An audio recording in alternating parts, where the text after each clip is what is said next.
on yesterday with the carnival? Just how was it at the carnival and with the fans? And It was great. Great cause. People were enthused. Saw some great dogs that are up for adoption. It's my second one. It was. I think this year was even better. People met some really nice people. Had some great conversations.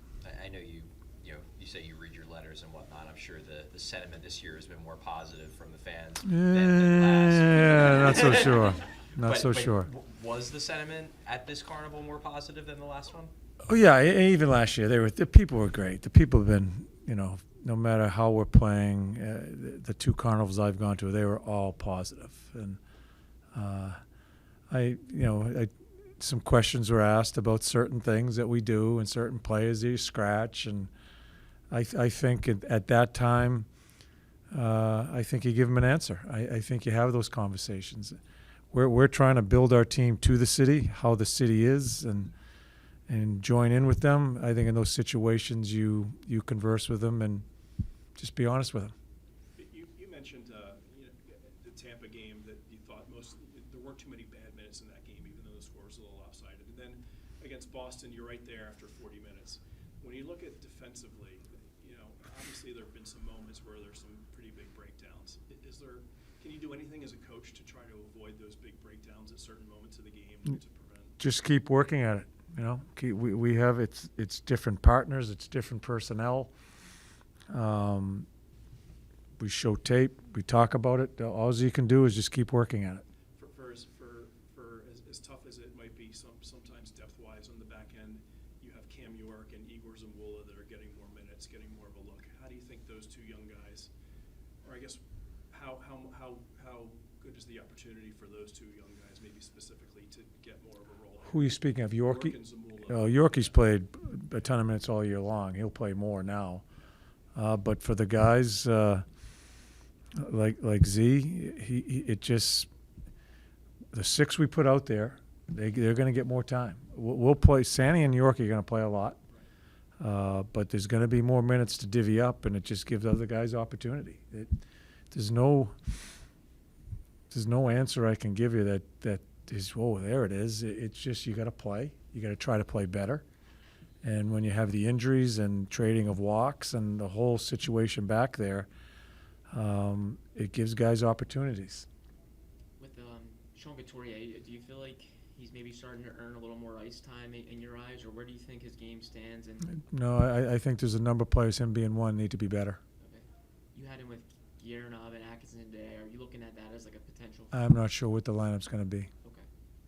how does he show his game is taking the next step that you need to see with limited ice time? Or how does any player really show when they're not getting minutes during a game? Like, what are you hoping to see in those short minutes that says to you he needs more ice time? Yeah, I just think Cam, a number of guys need to play better.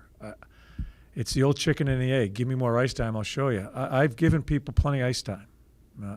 And the people that I have slotted and given more minutes as we've gone through here, I think deserve it.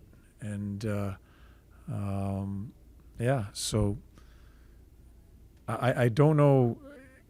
There's no special answer I can give you. You got to play better. I don't care if it's 10 minutes. I don't care if it's 17, 18 minutes. I don't care if it's 7 minutes. You got to give me something to hang my hat on to keep on trying to earn more ice time.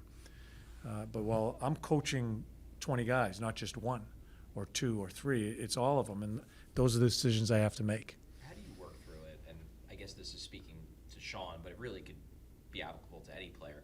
When you think a guy doesn't deserve more minutes and maybe he disagrees, how do you work through that as a coach?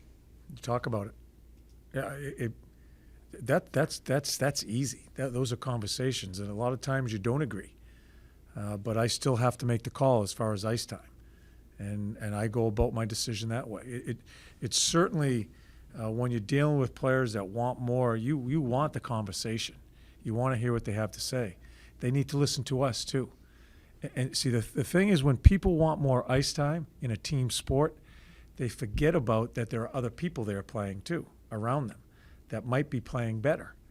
Those are the decisions I have to make. See, for me, I don't care the name, the stature, veteran, especially this time of year, I don't care who you are. I'm going to put the guys that I think give you the best chance to win that particular game. We've talked about this.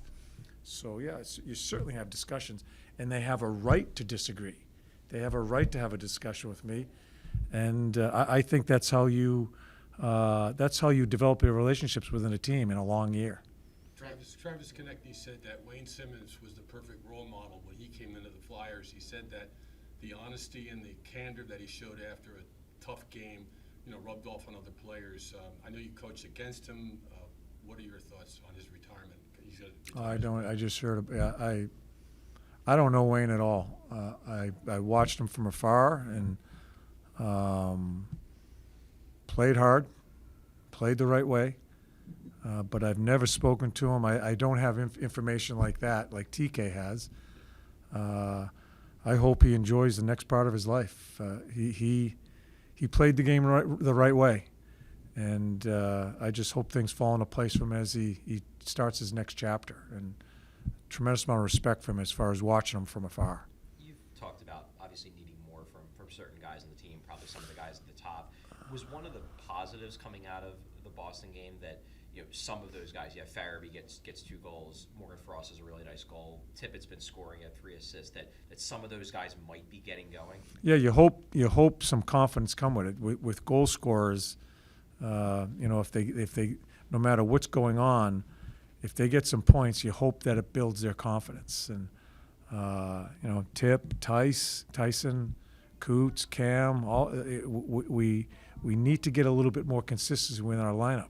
I can't have Paling's line checking and expect them to do the scoring too. And it's been a really good line, but there are a number of people that if we're going to find our way here, need to get some more consistency in their game on both sides of the puck. Does that play into why? Because, again, and you're going to say that don't play too much of the lines, but Cates was off that line. Obviously, the Paling-Hathaway line, that's a line that's been really good for the past month, so it was a little surprised to see them not together. Is it less about them and more about everybody else trying out new things? Looking at different lines? Yeah. Oh, sure. As far as the center ice position, I'm looking at different things there. And Casey can play both. Took a look at him today. Bradshaw mentioned how a lot of young players look up to Couturier, and this could be an important time where they're seeing how he handles less ice time and kind of being challenged. Do you get a sense that Couturier is handling it well and he's being a good teammate?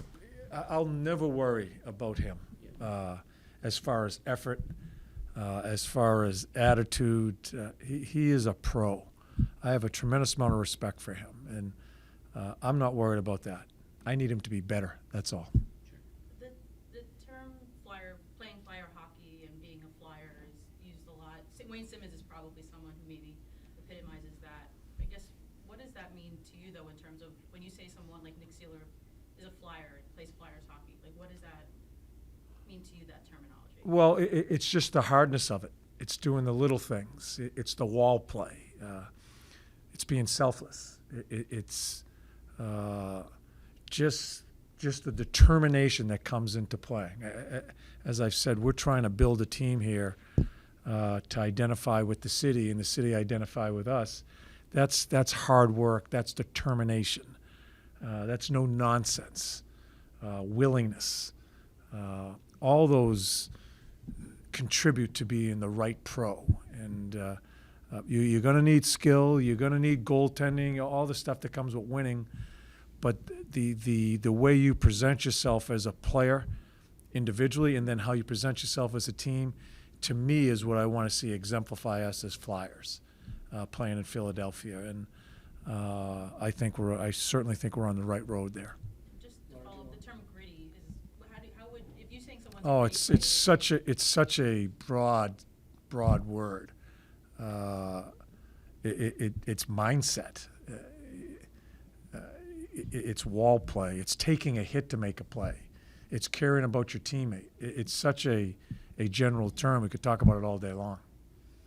I guess this is more just a logistical. Travis Hanna left practice midway through. Is that Maintenance. planned? Maintenance. Maintenance, yeah. So He's you played a would- lot, yeah.